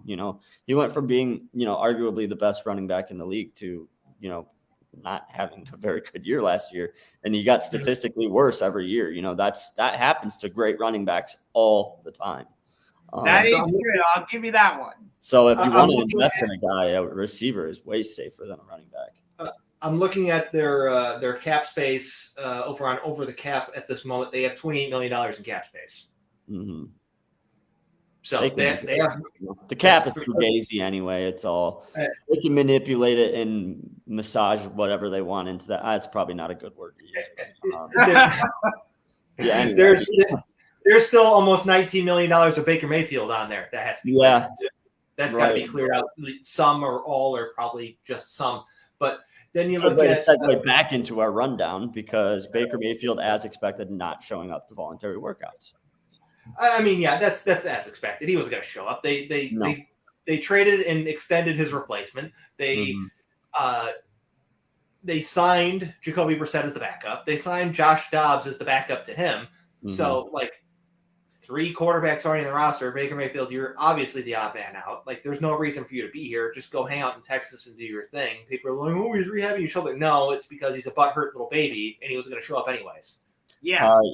I think this is beneficial for both sides, him not being there 100%. It would have been a complete nightmare if he was there. Yeah, I agree. A complete distraction, a complete nightmare. I'm glad that he's not there, and I didn't expect him to show up to begin with. Yeah. Do you think they deactivated his key card? Probably. I would imagine. Please trade his ass already or do something. I mean, nobody wants him. I mean, there are players on teams commenting on speculative posts saying no. There was the one post about should the Panthers get Baker Mayfield, and Robbie Anderson responded with no with 10 O's. Okay. Yeah, he made it very clear that he was not excited about Baker potentially coming to Carolina. So how about we swap Baker for Robbie Anderson? Go pawn off another terrible 2018 quarterback pick on the Panthers and have him and Sam Darnold go hang out while Matt Rule is about to get fired, and we just get Robbie Anderson. I'm with it. 100%. Okay, I'm cool with that. I'll take just about anything we can get at this point, but we got to get that money off the cap, though. We have to, you know what I mean? So I don't know. There's 8 days till the draft, so there's still time for something to shake out in terms of a trade. But yeah, no, he shouldn't be there. So at this point, all we're going to get for Baker Mayfield is a late 3rd round pick at most. You are way overvaluing what they're going to get for him. It is going to be a future 7th rounder. Mm-hmm. I'm not kidding. Yeah. Long term, maybe even 2026, 27. If the team really valued Baker Mayfield, they would have ponied up and gave the Browns draft picks. You saw how much, I guess, draft capital Carson Wentz has got for his team in the past 2 years. All right, and that guy's made of glass. Okay, Yeah. and he's not particularly good. If any team valued him at any level, he'd be there by now. He'd be gone by now for something. The fact that the Commanders chose Carson Wentz over Baker Mayfield speaks volumes. I mean, it wasn't even close, too. That's not even a tough decision at all. I know. That's what I'm saying. Yeah. Like, I mean, there's that. There's the fact that Seattle in their quarterback room is Drew Lock and Geno Smith, and they seem comfortable with that. That speaks volumes. That right there is what speaks volumes. I mean, shit. Just ship his ass up to Detroit and have the Dan Campbell, Baker Mayfield meathead, all hype nightmare happen. Oh God, it'd be great for Hard Knocks. That's a match made in heaven for them up there. The fact that Detroit hasn't come out and said, "Yeah, we want Baker," is actually surprising to me. Oh, they have Jared Goff still. Yeah. Oh yeah, true. They just made a big trade for him too. They still have Jared Goff, so yeah. Baker, he'll be gone eventually. But, he'll be gone eventually. I tell you what, my squad in the USFL, the Michigan Panthers, their quarterback didn't look so great in his debut. Baker, the USFL, let's make it happen. Looking for a soft landing spot. I think that he would fit in very well with the Michigan Panthers. So you're saying take Baker Mayfield completely out of the NFL and send him to the USFL? Let's hunt, baby. Let's go hunt. All We're right. gonna go up to Michigan. We're gonna eat. Me and Baker. I'll be the first person to get a number 6 Baker Mayfield jersey because he's a good quarterback in that league. In that league, with that league, he would be a freaking stud. But yeah, no, not in the big boy league. He's just not. He's not a starting quarterback. Nah, he's too much of a diva. Mm-hmm. The best thing Baker Mayfield could do for his career is just come out and be like, look, I've been a real fool. I know that the market doesn't show that I'm a starting talent. Like I'd be happy to go learn behind somebody, or I'd be happy to go be a veteran quarterback and on a team that's going to draft a young guy. Like he really needs to go to bat for himself in that way. Because if he doesn't, nobody wants him. So no. Yeah. I mean, nobody wants him. Nobody's going to want him. I mean, he's just he's undesirable. He's untouchable. He's made himself persona non grata in the NFL. Yeah. Once you've done that, you're done. Yeah. I like that. Persona non grata. You gotta remember too, like the NFL players, like that's like a brotherhood, So like when NFL players make public statements about other players, like they really mean them. And for people being willing to come out and speak out against Baker, they put themselves on the line to do that. And it speaks volumes because just everybody has issues in some way with Baker in terms of a locker room guy. If one guy on a team feels that way, the rest of the team probably feels that way. When you see guys comment publicly like that, there's probably 20 that want to but don't. Yep, exactly. And then there's the guys that are on the bottom end of the roster that know they can't do that because they'll get cut. Right. They're smarter than Baker because they know their worth. They know that they can't speak in ways that their talent can't match up to. That's Baker's biggest problem is he speaks like a guy that's talented enough to talk that way. But he's not, So. Nah. So we mentioned possible, not really hopeful Browns get in the mix for Deebo Samuel, but a guy that's actually in the mix for Jarvis Landry. He visited the Saints. Browns are still in the mix for him. So still holding out hope for this one. I am too. He's still one of the best options we have. My only real concern is the timing, because usually when a guy visits the team this late in the cycle before the draft, it's more of a this is the intent to sign with this team type of thing, not I'm going here for a visit. It's I'm going here to go sign. I mean, he does have familiarity with Louisiana as well. Yeah, for sure. Being an LSU guy, it makes sense. But I mean, when we look at what our options are, we don't have a first round draft pick. Like, even though it is a deep draft for wide receiver, like not that deep. You know what I mean? Right. So he's one of the better options that we have. You know, if we're not going to go out and get a guy like OBJ or a guy like Debo, then bring back Jarvis Landry. You know, he's a guy that I think is still capable of playing much, much better than his numbers have been because was on the receiving end of a bad quarterback. You know, like we saw how OBJ performed, damn near Super Bowl MVP if he didn't go down with an injury when he had a real quarterback. And I think that we'll find the same thing to be true about Jarvis, and that he would be. I'd love to see him have a chance with Deshaun Watson at the quarterback. Yeah. So we'll see what happens. I mean, he would outperform any season he's had to in his career if he goes, you know, catching passes from Deshaun Watson, because Deshaun Watson would be the best quarterback he's caught a pass from in his entire NFL career, and it's not even close. Yeah, not even close. So that's one to keep an eye on. But yeah, this one feels like he's out to me. It's kind of pointing that way. You know, hopefully he does come back, because that'd be nice. Because as Leah here has said, he is a go-to target every game. Yeah, when you look at our receiver room, it's not very deep. You know, he was the guy. So like I said, we don't have many options out there. It's a room that needs. We need guys at that position, and he's a guy that's capable of being a 2-3 receiver in this league, maybe at his stage in his career. He's not a number one guy anymore, but still capable of playing very well for us. So I'd be sad to see him go, but if they have some kind of alternative in mind, then we'll see. Mm-hmm. Yeah, because you know, as things stand now, they have Mari Cooper, Donovan Peoples-Jones, and Anthony Schwartz, and I don't think anybody else. So that's about it. Yeah. David Njoku at the tight end, but Harrison Bryant, my guy. Yeah, there you go. I love me some Harrison Bryant. Let's move on to the NBA. Since the last time we have talked, the Cavs have been eliminated. Wah, wah, wah. Here you go, Brian. I mean, there you go, James. I'm a Cavs fan. There you go, James. Man, we're trying to tell you, like, objectively, like, we didn't think they were going to win. We wanted them to. We didn't think they were going to.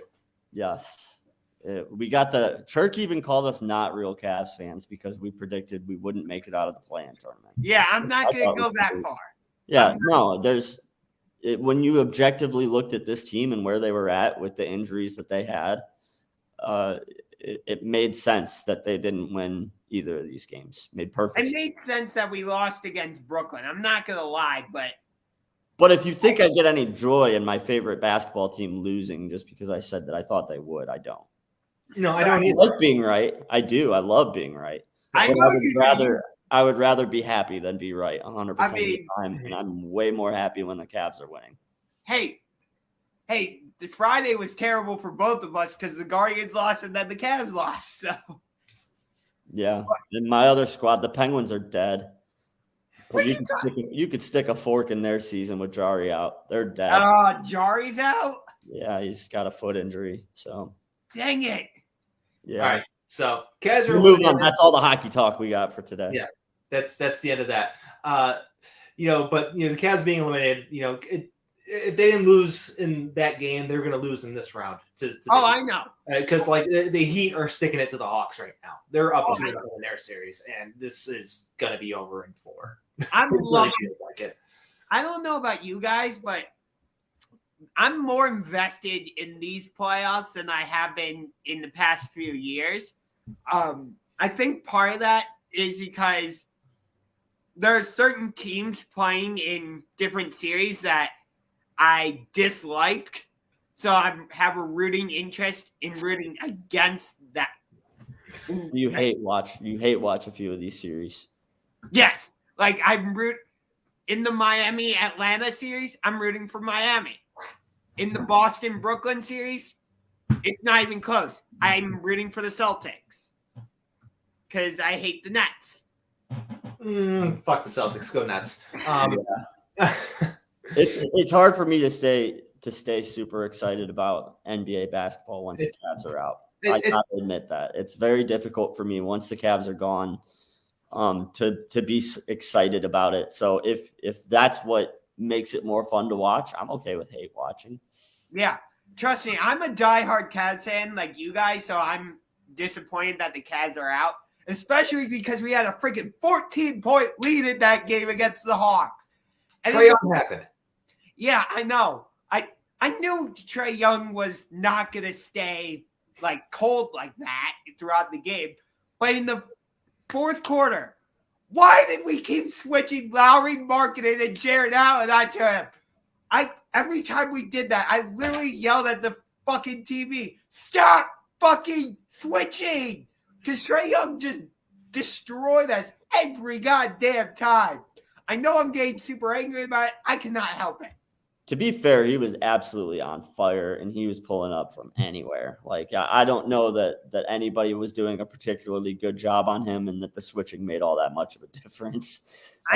But yeah, I get what you're saying. It's frustrating when you've got a 14-point lead and you let it slip away. And when you played him pretty well in the first half, Exactly. all things considered.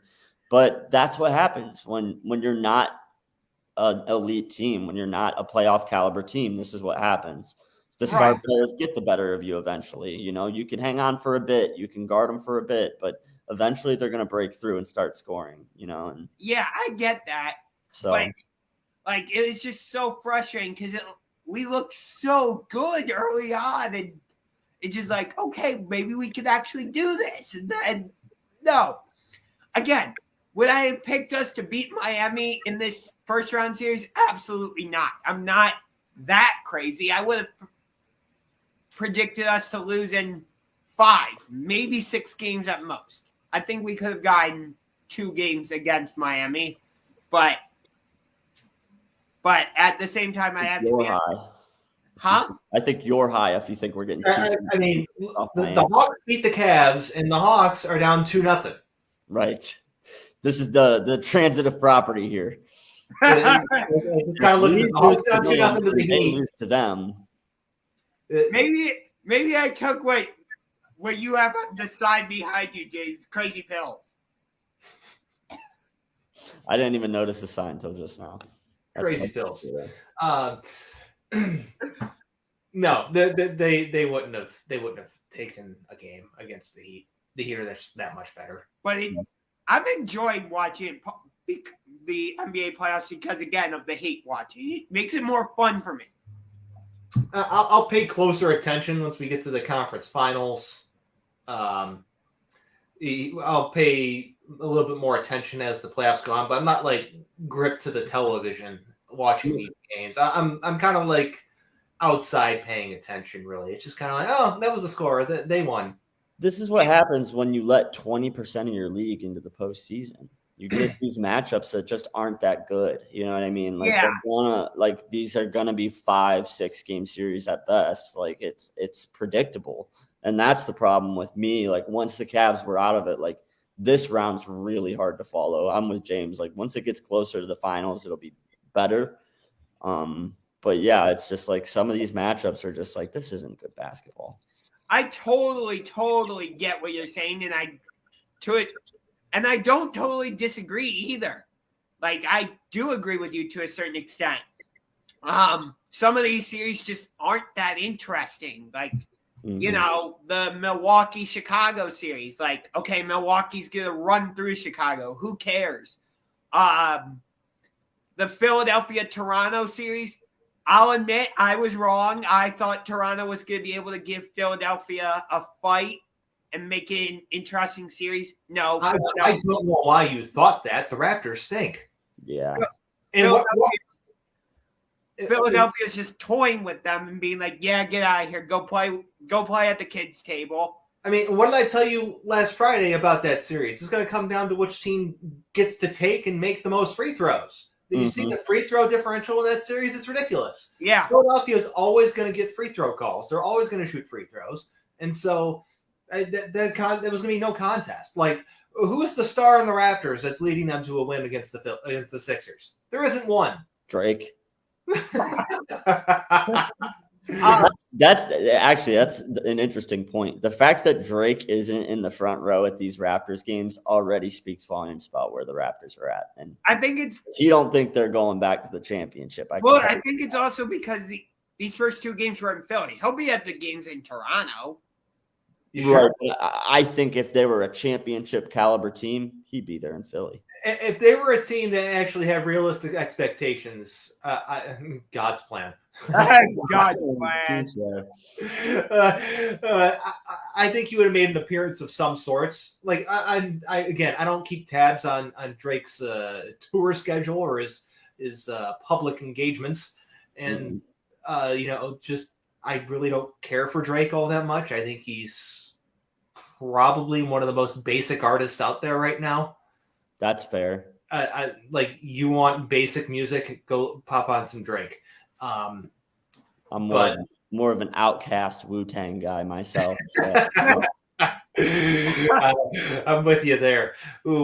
Tribe Called Quest as well, my friend. There you go. Yeah. Some real compositions.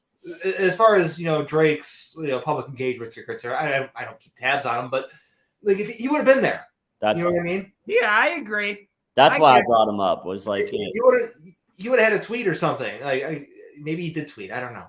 But like when Kawhi Leonard was there and they were making their runs, like he was even when it was Lowry and DeRozan. Yeah. Even then, he'd be at regular season games front and center. Yeah. And this year, he just doesn't seem interested. You know what I mean? And I think that's kind of where they're at as an organization. Yeah. People are kind of interested right now. He has not tweeted at all about the Raptors for some time. Yeah, that's not good for them. Right.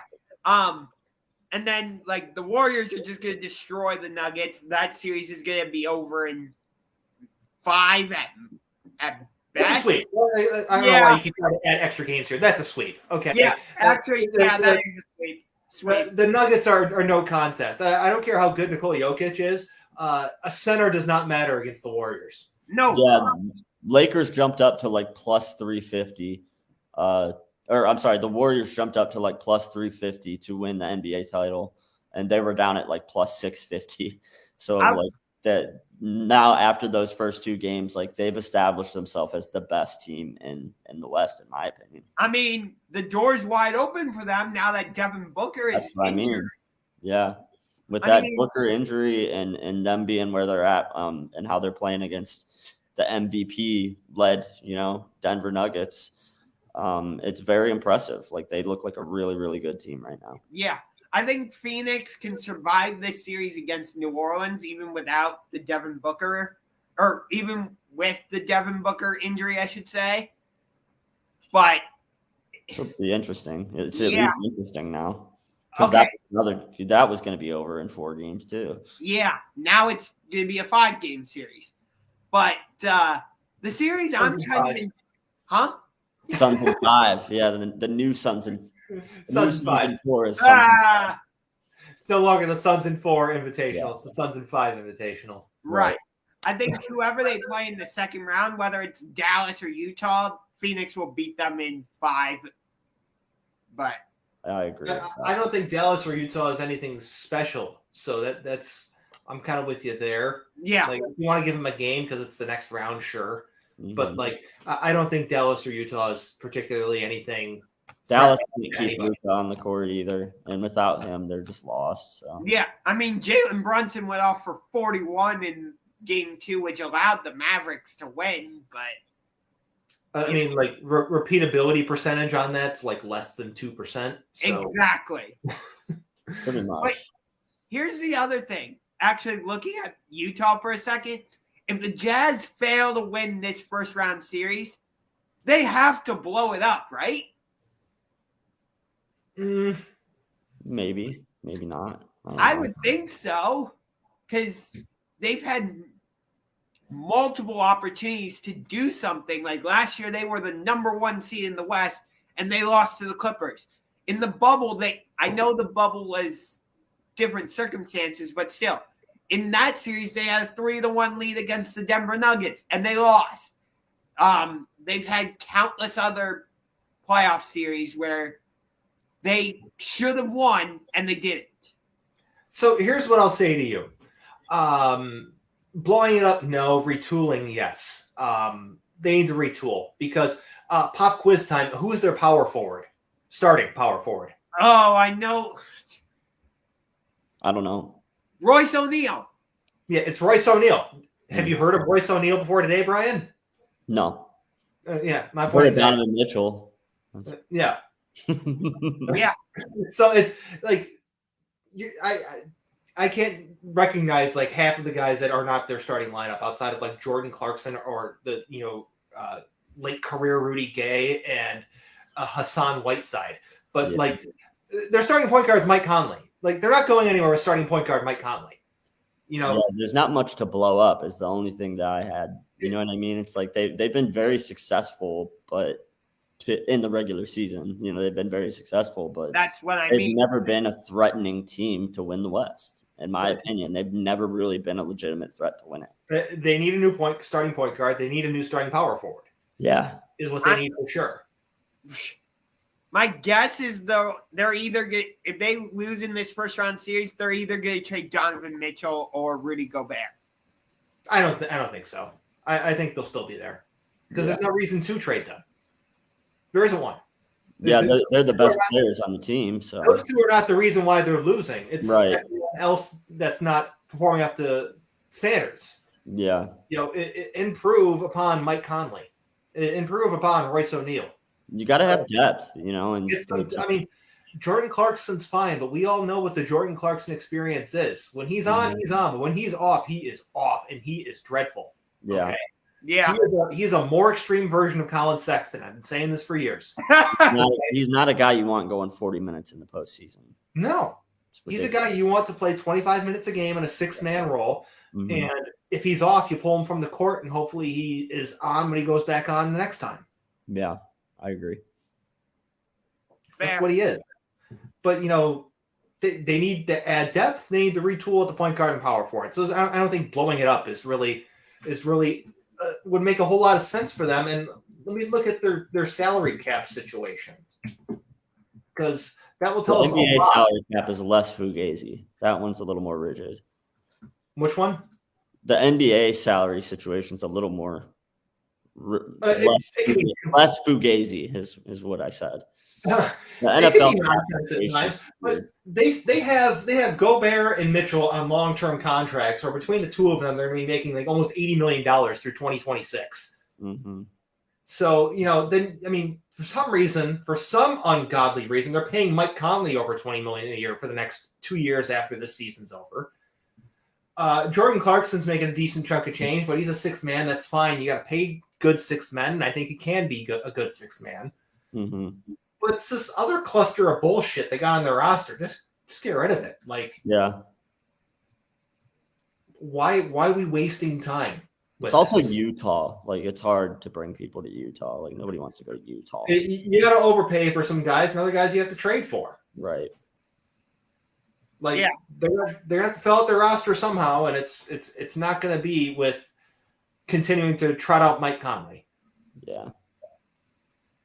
Yeah, that's pretty much where the Jazz are at. I think that they've got a lot of building to do, more so than blowing it up and starting fresh. They just need to build upon what they've got and add some depth to the team. Okay. It's a retool. Like, think about how the Raptors were before they got Kawhi for that 1 year. They realized that the Kyle Lowry, DeMar DeRozan dynamic was not going to get them a championship. They had to make a change. Right. Yeah. I don't think the change for them is moving on from Mitchell or Gobert. I think it's giving them another competent player to play with.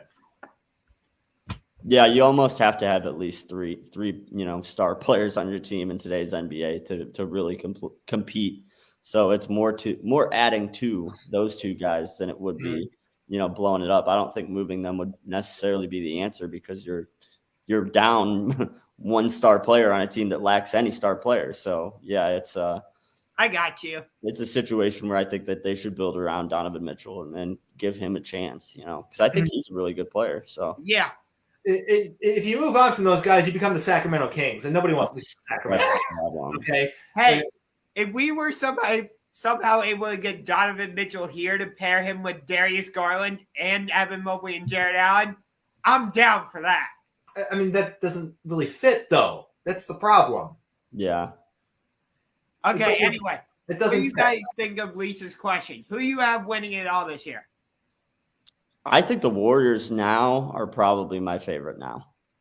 The Warriors or whoever wins the Boston-Brooklyn series. Which game 2 of that series happens tonight. I'm picking Boston to go up 2-0 in that series. You just hate Brooklyn. That's why I'm picking Brooklyn. Yeah, I think Brooklyn, Golden State, if Brooklyn gets through the Boston series, if Boston wins it somehow, I think that maybe Boston, Golden State would be the matchup. I think Milwaukee has a really good chance to repeat. Yeah, I can't count them out either, especially with Giannis being Giannis. He's playing freakazoid basketball as always. Yeah, freakazoid. I like that. But yeah, they're like the most complete team in the East, probably outside of, Brooklyn when they're all healthy. Yeah. I'm going to also say Golden State, actually. Jordan Poole is playing amazing right now. Yeah, he's playing great. He's having a really, really good postseason. I just like what's been there already. When you got Steph and you've got Clay back and you've got, Tom, it's just like, it feels like that team was never really, like that dynasty was never really over. It just has been like, they just haven't all been together. And now that they're all together and playing well, it feels like, I don't know. I just feel like they can recapture that magic and go on like a really good postseason run here and like maybe lose 1 or 2 games en route to like going to the finals. Yeah. My dislike for the Warriors has gone down a lot since, our 4-year rivalry with them. Klay Thompson's actually my favorite player on that team. I just think he is such a complete player on the offensive end and on the defensive end. I was absolutely devastated when he suffered back-to-back injuries. He's a guy too that can score in bunches, man. Like, exactly. When he's on bunches, but he's like the most overrated defensive player in the entire league. I'm sorry, he is not. No. Yes, he is. Oh, come yes, on. He is. No, he's not that good. I'm sorry. No. I'd say he's an average defensive player. He's an average defender, but he is not good. I'm sorry. He was better on his defense before his injuries. I'll give you No, that. he wasn't even good then. He was average then. No, he wasn't. He's good by comparison because nobody tries. He looks good. He's average. Everybody else just doesn't try. I'm sorry. I am not going to let this happen. There was so little defense played by those teams that won. I will die on this hill that Klay Thompson is not a good NBA defender. Okay, he's good by comparison, but in reality, he's average. Dang. All right. I think he's a decent defender, but yeah, I wouldn't say he's a great defender. There's no way. I think he's. I never said he's a great defender. Didn't you just say he's just a super? What did you say? I said he's a good all-around player. Which would imply that he's good defensively, all around. There's only 2 parts of it: offense, defense. He's good all around.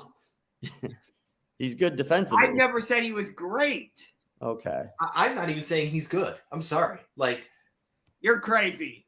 No, he's not. He's completely overrated as a defender. I think he's a decent defender at his position, but he's overrated. But when we watch James Harden just give up on defense on every play, and LeBron nail it in on defense, like he's gonna look good by comparison. Okay, he at least tries on defense. I give him that. Kudos for trying, but he's not doing anything. Like, you want to go watch a good defender play defense who played a similar position to him? Go watch Ron Artest. Okay. He played a similar position to Klay Thompson, and he was a hell of a defender. Yeah. Wait, don't you mean Meta World Peace? Whatever the hell he calls himself these days. But at the time, Ron Artest, when he won the Defensive Player of the Year, he was Ron Artest. Mm-hmm. Speaking of Defensive Player of the Year, what did you think of Marcus Smart winning it this year?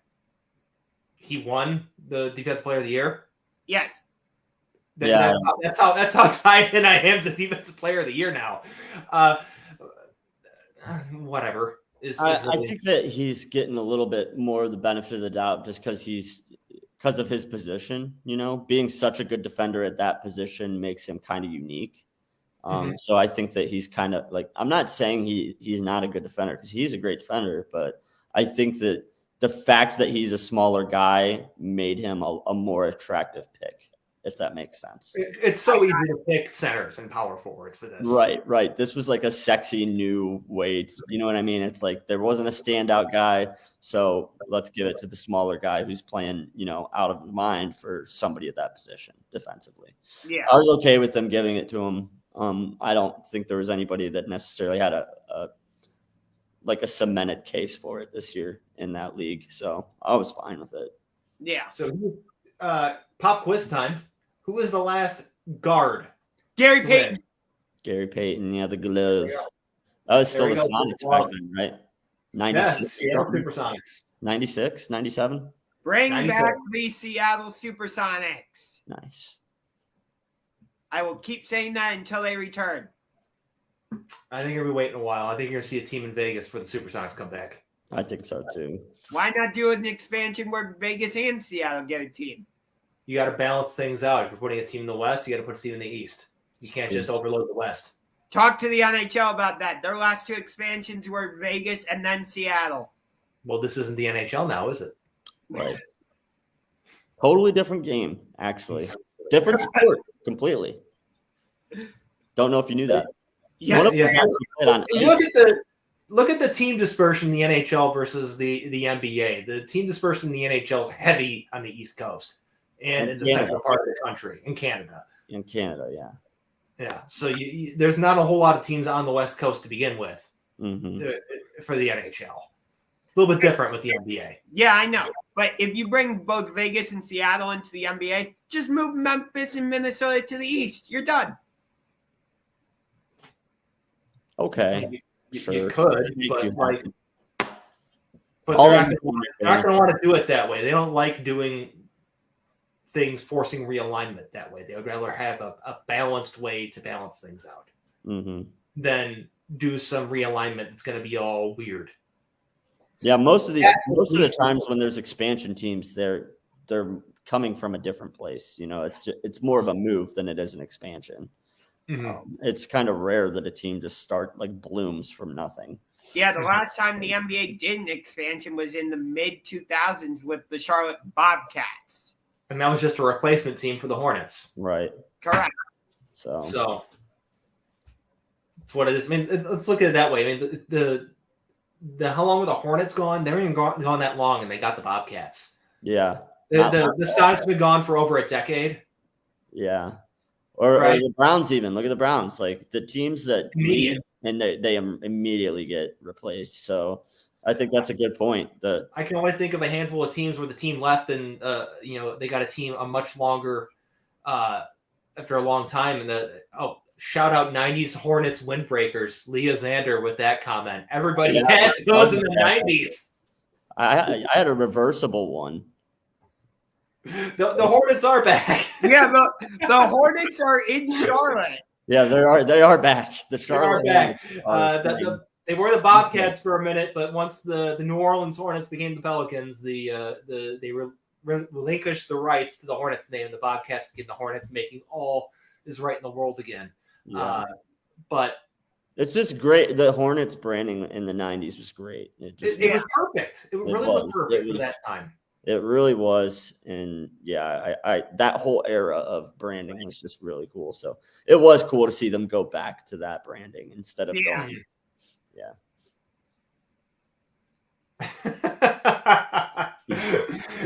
I need another windbreaker. You might be able to go to like a vintage shop and find one from the 90s. Goodwill. Yeah, you might be able to get a reversible starter jacket from Goodwill. Salvation Army, maybe. I'm seriously, go to one of those vintage shops. They're all over the place. They have vintage sports stuff. They have vintage just stuff from the 90s too. There's one over in there's a vintage place over in Lakewood over by Angelo's Pizza that I pass by. And every time they're closed, I'm like, I want to come by when they're open and go there once and just kind of look around. Yeah. I'm a sucker for old sports stuff like that. Yeah, me too. Oh, I think Lisa was saying this about me earlier. He's been hanging with Madden. Joe Madden. But anyways, how the hell did we end up on the Hornets? Oh no! Here we are, though. Oh, expansion teams. You brought up the Sonics. The thing I was going to say was there's been teams that have, or cities have gone a long time that have not gotten a team back, and they actually eventually did. Look at Baltimore. They lost the Colts. They got the Ravens 13 years later. Right. Yeah. You look at St. Louis football. The Cardinals left. They got the Rams. You look at LA. The Rams and Raiders both left, and they got the Rams and Chargers this time. Yeah. So it usually doesn't take long if a team's going to go back to a city. So I agree with them there. I wouldn't hold your breath. That's where I'm at with it. I know, but I'm not stopping. I mean, I would love to see the Sonics back too. Okay, really cool branding, really cool team uniforms and stuff. But I feel like if it was going to happen, it was going to happen already. Yeah, I don't know. I'm a Cavs fan. I just don't care. I don't care if Seattle is a team or not. Sorry, Seattle. I don't have anything against them. I like the Supersonics. I like the branding. I like playing with them and NBA courtside and NBA Jam and stuff. But it's Seattle. What do I give a shit if they have a team? I mean, playing with Gary Payton and skinny Sean Kemp. Yeah, I've never been to Seattle. I've never even been west of the Mississippi. So, yeah. This is the NBA fan part of myself coming out. I mean, you look at the way things have gone out with the whole arena thing in Seattle. Part of the reason why the Sonics left in the first place because they couldn't get a new arena. Yeah, Seattle's counter proposal was, we'll help you refurbish Key Arena and redo it. They were like, no, we want a new one. And so that's why they left. Right. And the answer for the Seattle Kraken NHL franchise is we redid Key Arena. Yeah. So if they're not getting new arenas, they're just trying to make Key Arena still be a thing. Mm-hmm. Or whatever the hell they call it now. Climate Pledge Arena. Whatever. It's still Key Arena to me. Because I don't know what the hell it was until just this exact moment. But no, Climate Pledge Arena now, it's not a viable market if that's the way they're going about things. You know what I mean? So it's a similar situation down to we talked about earlier. Similar situation down to Oakland with the A's and Tampa with the Rays. Yeah, I might be the only one here that feels this way, but I'm done expanding teams in all of the major leagues. I'm done. I don't want more teams in any of them. Well, unless it's Cleveland. For you. I know it's happening. It's going to happen, but it waters down the play and competition so much. And the more teams you have, the more teams that they add to the playoffs. And then it's just 30 teams is a lot of teams. And once you get to 32 and then you're talking 34, it's what are the 30 through 34 teams in the league going to be like? And not only that, but how much talent are you taking away in depth from the top of the league too? Because you've got more teams. You need more players. There's only so many elite talented players in this country. I don't know. I think that there's enough. I don't think that any league needs more teams. I mean, it's coming to baseball, whether you like it or not. I know. It's just I can't be alone in feeling that way. I mean, once they resolve whatever's going to be happening with Oakland and Tampa and whether they stay or go, which seems like probably both are going to go, in my opinion. Then you'll see expansion teams. And I mean, this is what happens, though. We were talking earlier about the Oakland Athletics having 3,000 people there. I mean, the Guardians are on right now. There's a handful of people in the crowd. It's the more you're going to add 2 more teams, and it's just going to get even worse. The disparity between the good teams that have big fan bases and the ones that don't is just going to get even bigger. So I'm just the expansion talk. I don't want to see it anymore. Yeah, so. I get that. When I'm not all for expansion, going to 40 teams or whatever. That's way too much. So I'm not going to say every major city deserves a team or whatever. I'm not going to go that far. Yeah. I think 32 is the absolute most in any league, period. If you talk about going beyond 32, it's just what are you doing? Unless you're going to add relegation and promotion, and that's the way to go about it. Then okay. Then I'm okay with it, But try telling a team that's in the bottom of Major League Baseball right now that they're going to be relegated to AAA and the amount of money that the ownership will lose when that happens. It's never going to, you know what I mean? Relegation and promotion will never happen in America. No. So, It's a viable option. It's something that I think would work and be cool, but it's just not going to happen. I mean, the owners never go for it. That's what I mean. So it's Exactly. like it's just going to be more teams, more playoff teams, worse competition. I don't know. I just think that these are very watered down. The product of like when you watch the worst basketball teams, like take a couple of the bottom feeders from the NBA this year and put them on TV, like, and you watch that game. It's bad. It's not good basketball. No, it's not. You're going to have a lot more of that. Put a team in Nashville, put a team in Seattle. You're looking at teams being even thinner than they already are. So I don't know. I just see a lot of negatives with expansion. I know it's about money and building cities and all that, but as a fan, I hate it. I understand your point of view. The reason why leagues are always going to be open to it and owners are always going to be for it, regardless of how much it dilutes the league, is the expansion fee that each team has to pay to get in the league. The existing teams split that up and divide it amongst them. So as long as that's how the situation operates and that's how it goes, where they'd be like, hey, these people are just going to give us free money and we don't got to do anything. Yeah. We're in. Mm-hmm. Yeah. Yeah. I look at leagues in other countries and play, and there's just not like, they don't do it like we do here. Like 30 teams is a lot of teams. It is. From, like the EPL, the best soccer league in the world, 20 teams. And the bottom 3 are gone next year. See ya. So, only 17 teams get to stay for the next season. Like that. And like competition is amazing because of it. Mm-hmm. You talk about adding teams. It just, it's just, I don't know. I think that we're already maxed out that's how I feel about it. Like we're really already stretched thin. And the bottom teams in each of the leagues are terrible. Like someone's going 0-17, like 0-16. Like it was becoming more and more popular for that to happen. Well, it's the whole tanking thing, which is a huge sticking point in negotiations for the MLB lockout was fighting tanking. I mean, they didn't do anything because teams are still tanking. Like the Orioles still stink. The Rangers, even though they spent money, they're terrible right now. Yeah. Right. Yeah, the Diamondbacks. You can't tell me they're trying to be good. You know what I mean?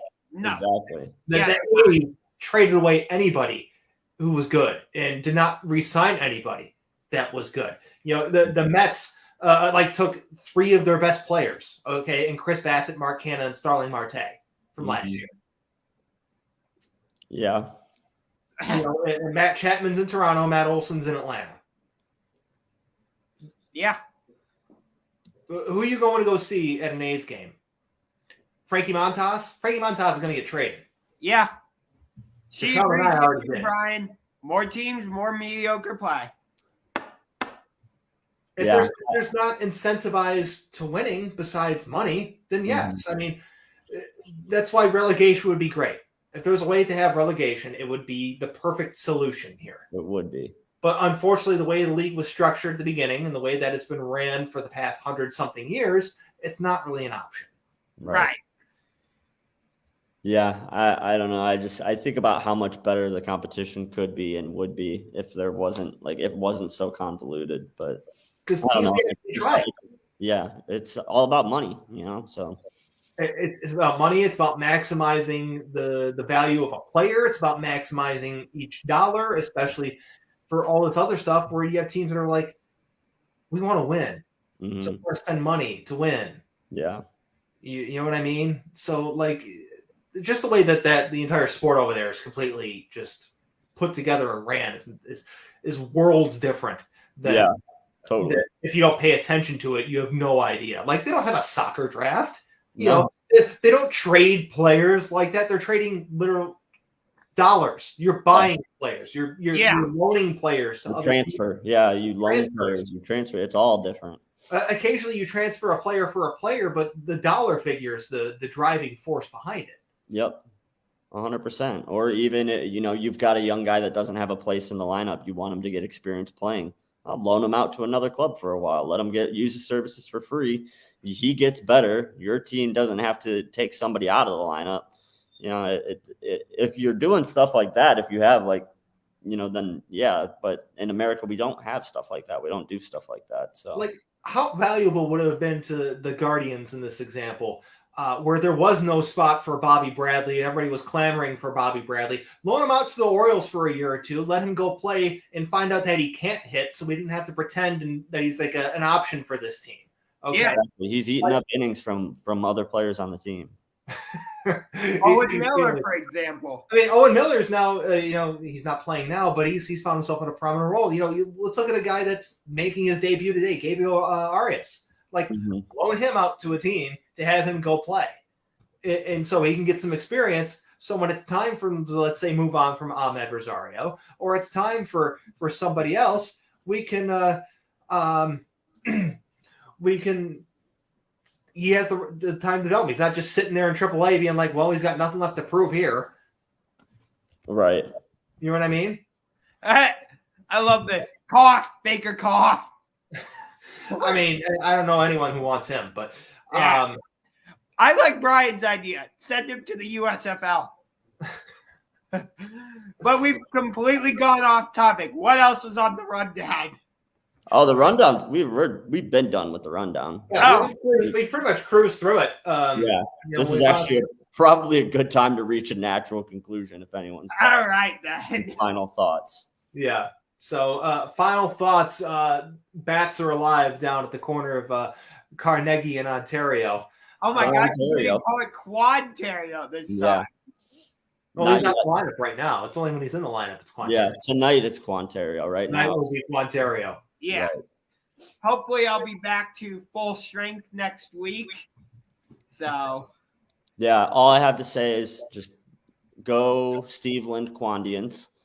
I hope Owen Miller returns to the lineup quickly. And yeah, listen to our other shows too. Josh Hector's show. We've got our show, TSG, all of them. Listen to all about them too. All the links will be in the description of this video if you're watching this later on YouTube. Right. Yeah, and if you want to be awesome, go search This Is Believeland podcast feed. That's where Guarding the Corner is on Apple Podcasts, Spotify, SoundCloud, Stitcher, Google, Podchaser, TuneIn, and thisisbelieveland.com. Check it out. We're only 4 episodes in, so you can get caught up. Go get caught up and then stick with us. I've listened to the podcast. It's really good. Oh, thanks. Look at that. We got a testimonial. Awesome. Yeah. Hey, I wouldn't steer you guys wrong. We appreciate that. No, but thanks everybody for being with us on Pot Christmas. We appreciate you sticking around. And we will see you guys next week. Same time, same place. Good night, Canada.